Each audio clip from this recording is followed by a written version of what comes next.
अपघातातल्या 5 जणांना वाचवणाऱ्या इरफान मुजावर यांच्याशी संवाद साधला आमचे प्रतिनिधी सुनील दिवाण यांनी। या अपघात ज्यांनी पहिल्यांदा पाहिला ते इरफान मुजावर आपल्यासोबत आहेत। जर आज इरफान नसते तर 7 जणांचा जीव वाचवला होता, तो जीव वाचू शकला नसता। या गाडीच्या पाठोपाठ त्यांची दुचाकी होती आणि त्यांनी ही गाडी पडलेली बघितली।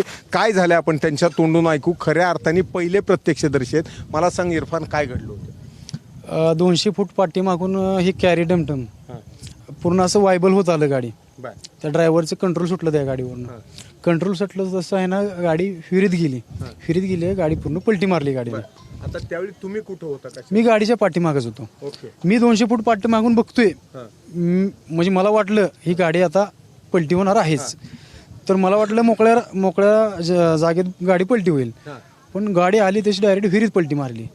विहिरीत पलटी मारली का मी आधी आहे ना गावात फोन केला कोल्हाला।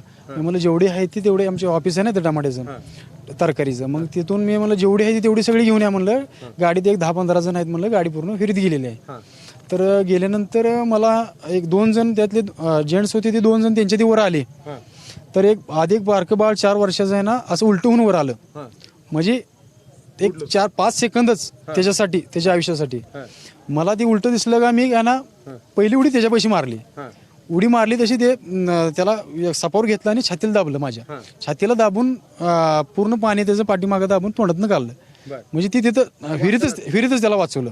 आणि असे किती जण काढली तुम्ही? असे आहे ना, मी माझ्या गावकरीच्या सहकार्यानं 5 जण बाहेर काढलेत। असे मी त्यात 5 जण, त्यात लहान मुलं किती होती? लहान मुलं त्यात 3 जण होते। 3 लहान, आणि एक जेंट्स होता आणि एक लेडीज होती। इरफाननी वेळेचा बघितलं ही गाडी पाण्यात पडली, तातडीनं गावकऱ्यांना फोन केले, मदतीला बोलवलं आणि तोपर्यंत न थांबता त्यांनी बुडलेला जे पाण्यात बुडत असलेलं बालक बघितलं, लहान मुलगा, आणि त्याला पहिल्यांदा वाचवलं। आणि त्यानंतर बाकीच्या 4 ते 5 लोकांना त्यांनी पाण्यातून बाहेर काढलं। आणि आज खऱ्या अर्थाने इरफान या कुटुंबासाठी देवदूत ठरलेला आहे। कॅमेरामन आयुब कागदीसह सुनील दिवाण, एबीपी माझा।